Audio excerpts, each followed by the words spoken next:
Guys नए हैं तो चैनल सब्सक्राइब करें रोज नई घोस्ट वीडियो के लिए। हिंदुस्तान का एक सबसे बड़ा शहर, हजारों सपने आंखों में लिए लाखों लोग रोज हर कोने से यहां आते हैं एक बेहतर जिंदगी की तलाश में। धवल की पिछली किताब बहुत हिट हुई थी। पैसों को सही जगह लगाकर मुंबई की एक बहुत ही लंबी बिल्डिंग में फ्लैट खरीदा उसने। अपनी बीवी पूर्वा और बेटी नैना को लेकर मुंबई पूरी तरह शिफ्ट हुआ तो पता चला कि बिल्डिंग की छत पर रात 11 बजे के बाद जाना मना है। धवल और पूर्वा का नया फ्लैट जिस बिल्डिंग में था वहां की छत से शहर का नजारा कितना ही गजब होता, ये तो बस सोच सोच के ही पूर्वा पागल हुए जा रही थी। 2-3 दिन तो सब कुछ ठीक करने और घर को सजाने में निकल गए। आखिरकार वीकेंड आया। शनिवार की शाम को तीनों बाहर डिनर करके लौटे तो मौसम बहुत अच्छा हो गया था। ठंडी हवाएं थी और तकरीबन 11:30 बजे बारिश शुरू हुई। मुंबई की बारिश कितनी खूबसूरत होती है ये सभी जानते हैं और बरसात में शहर का नजारा अपनी बिल्डिंग की छत से कैसा लगेगा, पूर्वा ये सोच सोच के ही खुशी से पागल हुए जा रही थी। नैना गहरी नींद में थी तो उसने धवल से ऊपर छत पर चलने को कहा। धवल ने 1-2 बार मना तो किया लेकिन पूर्वा की जिद के आगे धवल की एक न चली। पूर्वा उसे खींचकर आखिरकार छत पर ले गई। दोनों बारिश में काफी देर तक छत पर रहे। धवल पूरे वक्त यही देखता रहा कि आखिरकार रात को छत पर जाने से मना क्यों किया गया था, जबकि यहां तो कोई दिक्कत ही नहीं है।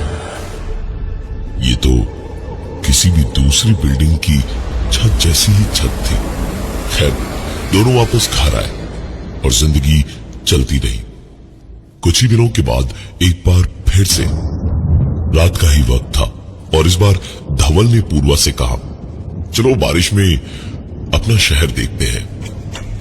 दोनों लिफ्ट से छत पर गए और छत पे पहुंच के देखा कि वो वहां पर अकेले नहीं थे। छत पर एक मियां बीवी पहले से थे। वहां बारिश का मजा लेते हुए मुस्कुरा के हाय हेलो हुई तो धवल और पूर्वा को उन्होंने बताया कि उनका फ्लैट 4थे माले पर है और वो भी रात को छत ही देखने आए थे। हंसी मजाक और इधर उधर की बातों में थोड़ा वक्त बीता। धवल और पूर्वा अपने फ्लोर पे उतरे तो उनको अपने घर कभी भी चाय पे आने का न्योता देके वो लोग नीचे अपने फ्लोर पर चले गए। अपना नाम उन्होंने पीयूष और मीनू बताया था। धवल और पूर्वा खुश थे कि चलो किसी से जान पहचान तो हुई। नहा धोकर पूर्वा सोने के लिए चली गई और धवल ने टाइपराइटर पर अपनी किताब के पन्ने टाइप करने शुरू किए ही थे जब अचानक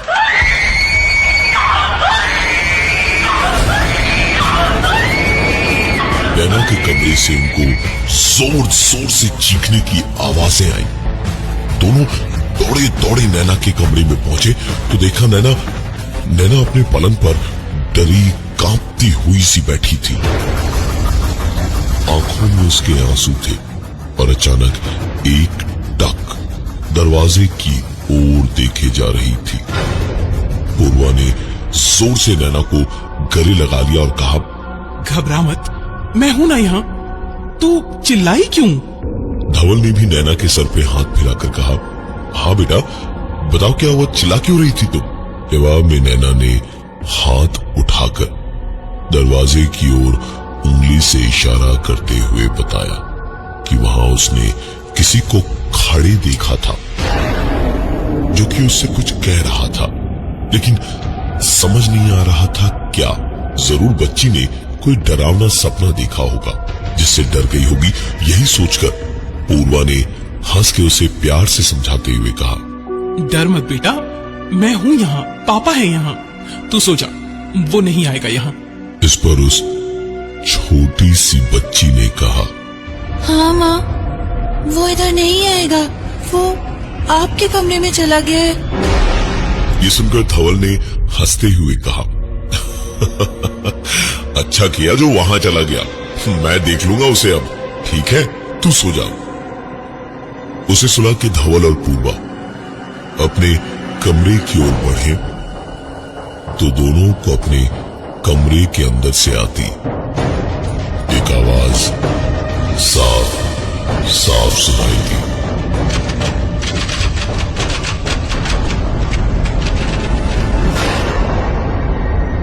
धवल ने पूर्वा को कमरे के बाहर ही रोका और कमरे के खुले दरवाजे से अंदर झांका।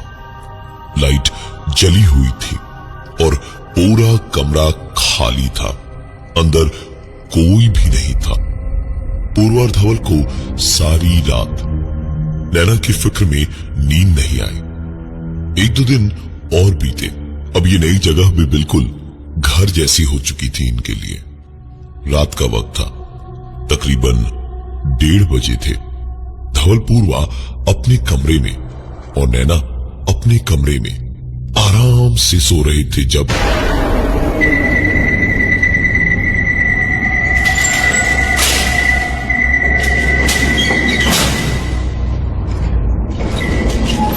धवल की नींद अपने घर के ठीक बाहर लिफ्ट के खुलते बंद होते दरवाजे की तेज आवाज से खुली। धवल उठकर सीधे बाहर ही गया और जाके देखा लिफ्ट उसकी ही फ्लोर पर रुकी हुई थी। अंदर कोई नहीं था, लेकिन उसका पंखा चल रहा था। उस पुरानी स्टाइल की सर्विस लिफ्ट की खासियत थी कि उसमें कोई चढ़ के दरवाजा खींच के बंद करे तभी उसका पंखा चलता था, और जब उतरे तो 20 सेकंड में बंद हो जाता था। लेकिन ये पंखा अभी भी चल रहा था। धवल ने लिफ्ट का जालीदार दरवाजा खोला और पता नहीं क्या देखने की उम्मीद में अंदर जाके खड़ा हुआ। ऊपर देखा और तसल्ली हुई तो धवल पलट के लिफ्ट से निकलता इससे पहले ही लिफ्ट का दरवाजा अपने आप बंद हुआ। धवल आवाज लगाकर सिक्योरिटी या किसी को बुलाए इससे पहले ही उसके पीछे से किसी ने उसके मुंह को दबाकर बंद कर दिया। धवल की आवाज गले में ही दबके रह गई।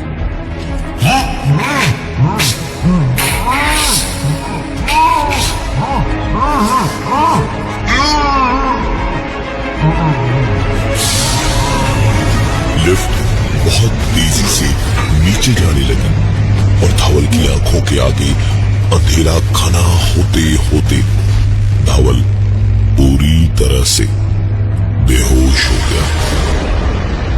आंख जब खुली तो धवल को यकीन ही नहीं हुआ। वो अपने कमरे में अपने बिस्तर पर आराम से सोया हुआ था और पूर्वा बाहर किचन में रोज की तरह गुनगुनाती हुई नाश्ता बना रही थी।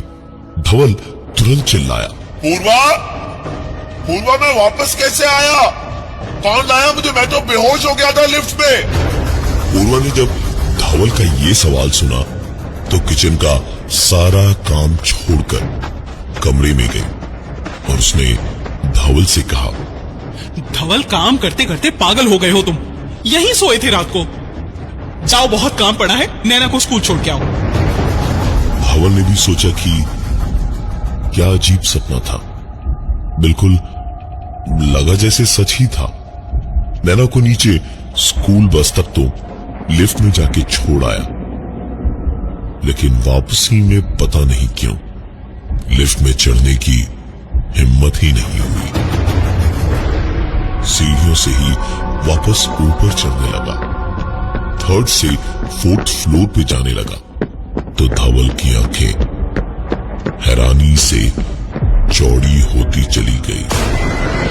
सामने ऊपर 4th फ्लोर से पीयूष और मीनू खून से सने कपड़ों में एक टक, नाक की सीध में बिना आग की पुतलियां के हाथों को हिलाए सीढ़ियों से नीचे उतर रहे थे। धवल के करीब जब वो पहुंचे तो धवल ने कहा, अरे पीयूष मीनू, ये क्या हुआ? ये आपके कपड़ों में खून कैसे? सब ठीक तो है ना? उन दोनों ने जैसे ना ही धवल की बात सुनी और ना ही जैसे उसे देखा भी। धवल कुछ देर उन्हें बस देखता रह गया। वो उन्हें आवाजें तो देता, लेकिन वो रुके नहीं। धवल तुरंत उनके पीछे पीछे नीचे भागा और नीचे जाके देखा तो पीयूष और मीनू कहीं नहीं दिखे। धवल ने तुरंत सामने बैठे वॉचमैन से पूछा तो वॉचमैन ने बताया कि यहां से तो कोई भी नहीं गया। धवल ने एक दो बार और पूछा, लेकिन वॉचमैन का जवाब ना ही था। धवल ने उस सिक्योरिटी गार्ड से सिक्योरिटी कैमरा की रिकॉर्डिंग निकलवा कर देखी तो धवल को खुद पे ही भरोसा नहीं हो रहा था। वीडियो फुटेज में धवल अकेला ही सीढ़ियां चढ़ता हुआ कुछ देखकर रुका और फिर हवा में किसी से बातें करने लगा और फिर किसी के पीछे पीछे नीचे भागा। लेकिन उसके अलावा उस वीडियो में और कोई नहीं था। इन सारी चीजों को देखने के बाद धवल तुरंत सिक्योरिटी गार्ड की ओर पलटा और उसने कहा, ये जो 4th फ्लोर पे पीयूष और मीनू रहते हैं, ये क्या करते हैं? क्या हिसाब है इनका? सिक्योरिटी गार्ड तो ऐसे धवल को देखने लगा जैसे पता नहीं उसने क्या सुन लिया, क्योंकि उसके मुताबिक पीयूष और मीनू 4th फ्लोर पे रहते थे और वहां से लड़कियों को खरीदते बेचते थे। धंधा ऐसा जिसमें पता नहीं कब कौन फंस जाए। बिल्डिंग की ही एक लड़की को जब धोखे से वो बेचने जा रहे थे तो लोगों ने उन्हें पकड़ के इतना मारा कि दोनों आज से 4 साल पहले मर गए थे। और आज तक जिसने भी उन दोनों को छत पे रात 11 बजे के बाद देखा भी है, उसके घर में किसी न किसी की मौत हुई है। ये सारी बातें सुनने के बाद धवल को एक पल चक्कर सा आ गया। आंखों के आगे अंधेरा छा गया और ऐसा लगा जैसे धड़कन रुक सी गई है।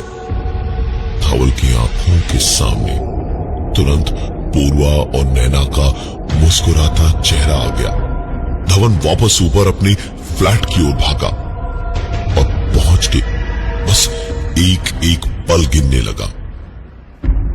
पूर्वा अपना काम करती रही और अपनी किताब का काम करते करते धवल लगातार पूर्वा पे नजर रखे हुए था। दोपहर हुई तो धवल नहाने गया और इतनी ही देर में नैना स्कूल से लौटी। सर पहुंचते पहुंचते धवल ने स्कूल बैग रखकर अंदर आती नैना को हाथ में चिप्स का पैकेट लिए हुए देखा तो पूछ ही लिया, ये कहां से मिला बेटा? नैना के जवाब ने धवल के नहाकर पानी पहुंच चुके सर को फिर से पसीने से भिगो दिया, क्योंकि नैना ने बताया कि उसे वो चिप्स का पैकेट 4th फ्लोर वाले पीयूष अंकल ने दिया है। धवल ने तुरंत पैकेट छीनकर बालकनी से नीचे फेंक दिया और नैना को डांट दिया कि किसी भी अजनबी से कुछ भी ना ले कभी। बेचारी बच्ची कुछ देर रोई और फिर सारी बातों को भूल गई। धवल भी अपने काम में लग गया। शाम को नैना के बिल्डिंग के बच्चों के साथ खेलने का टाइम हुआ तो उछलती कूदती हुई नैना अपने हाथों में कुछ छुपाए हुए जाने लगी। तो धवल ने रोक कर पूछा कि उसने हाथों में क्या छुपाया हुआ था। तो नैना ने मुस्कुराते हुए हाथ आगे किए तो एक चिप्स का पैकेट था जो उसके 4th फ्लोर वाले पीयूष अंकल ने दिया था। और इतना कह के नैना खुले दरवाजे से बाहर भाग के लिफ्ट में घुस गई। धवल उसे रोक पाता इससे पहले ही धवल पूरी ताकत से दरवाजा खोलने की सिर्फ कोशिशें ही कर पाया, लेकिन दरवाजा नहीं खुला। धवल घर के अंदर से ही चिल्लाया, नैना रुक जाओ, नैना वापस आओ, नैना, नैना रुक जाओ, नैना वापस आओ, नैना।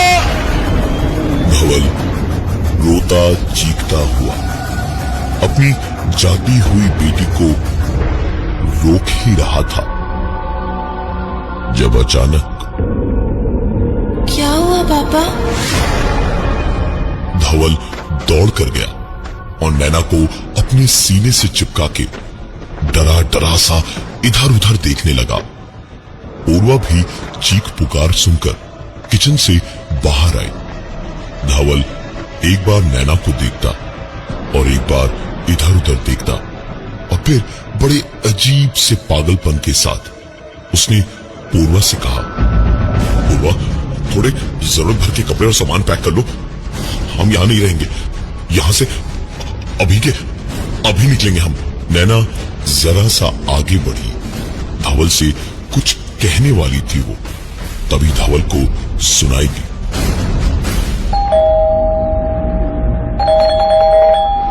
धवल ने पूर्वा की गोद में अपनी बेटी नैना को दिया और दरवाजे की ओर बढ़ा।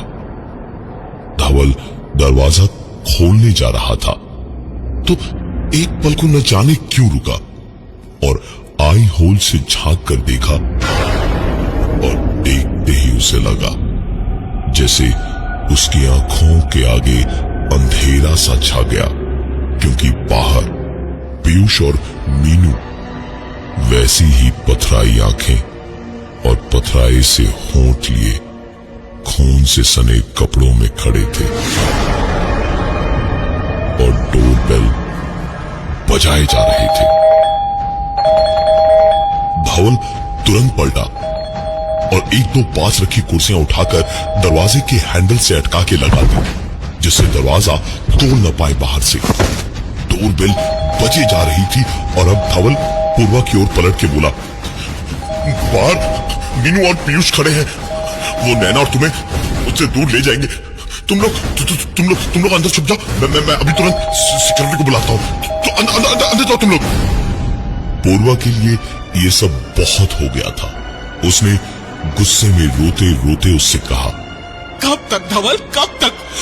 अपनी कहानियों में इतना मत खो जाओ कि उन्हीं में जीने लगो। तंग आ चुकी हूं इन सबसे। अरे कोई नहीं है हमें तुमसे दूर करने वाला। कौन पीयूष, कौन मीनू? धवल की आंखों में जैसे गुस्से से खून उतर आया था कि उसकी बात पूर्वा कैसे नहीं मान सकती। गुस्से से दांत भींचकर धवल ने कहा, मीनू और पीयूष को भूल गई? हाँ, अरे वही जो छत पर मिले थे हमें, वो जो 4 तल्ले पर रहते हैं पीयूष और मीनू, उन्हीं की बात कर रहा हूं मैं। पूर्वा अपनी बेटी नैना को उसके कमरे में छोड़ ही आई थी और उसके बाद अपना सर पीटती हुई जमीन पर बैठ गई और रोते हुए उसने कहा, बस करो धवल, कोई नहीं मिला था तुम्हें छत पे। मैं तो गई भी नहीं कभी तुम्हारे साथ। छत पे रात को जाना मना है, भूल गए तुम? धवल मैं भी इंसान हूँ, थक चुकी हूँ अब इन सबसे। जीना दुश्वार हो गया है मेरा। तंग आ चुकी हूँ इन सबसे। कब की बात कर रहा हूँ मैं? पूर्वा और धवल के बीच बात इतनी बढ़ गई कि पूर्वा बात कहते कहते ही बालकनी तक गई और एक बार पलट के धवल को जी भर के देखा और फिर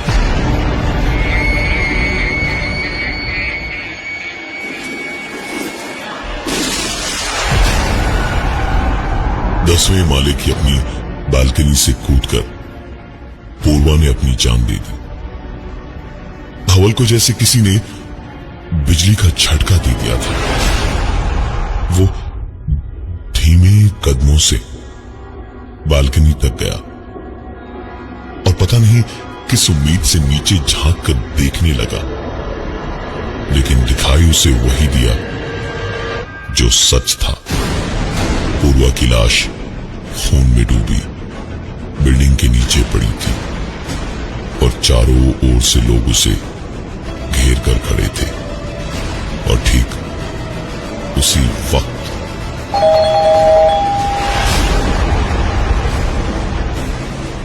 दरवाजे की घंटी फिर से बजी।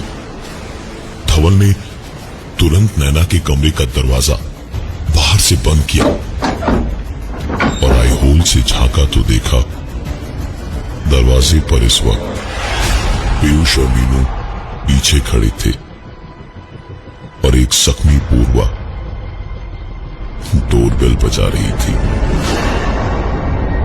धवल सर से पांव तक पसीने से भीग चुका था। धवल अपनी आवाज, धड़कन और सांस सब रोके हुए दरवाजे के इस पार था और सिर्फ नैना के लिए ऊपर वाले से दुआ मांग रहा था। और शायद उसकी दुआ सुन भी दी गई।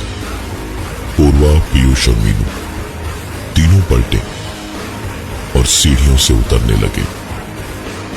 धवल ने दरवाजा खोला और झांका तो पूर्वा ने सीढ़ियों से उसे पलट के देखा और बस चुप रहने का इशारा किया।